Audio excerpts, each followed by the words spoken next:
Here we will see how to make your API keys, for instance, for Opencode or Gemini, visible onto other applications on your laptop. So for instance, visible for Zed or visible for Opencode. So for this, I need to open a Bash terminal. In Windows, I just click Git Bash. In Mac, I press Command plus Space, plus I type terminal and then enter. Then here I need to make visible two API keys only.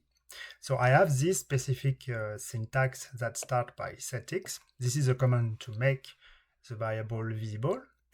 Opencode API key is the name of the variable.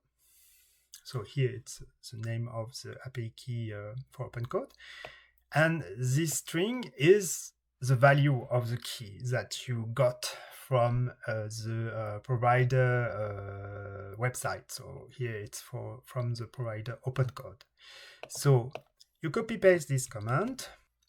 Mac users, setX is only for Windows and Git Bash. You need to use other commands that I will, so these are theirs, and I will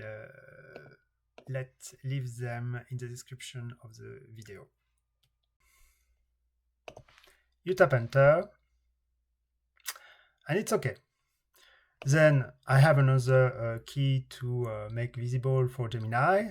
I do the same. So here you replace the Gemini key by your own value.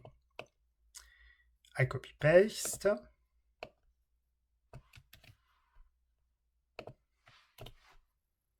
that's okay.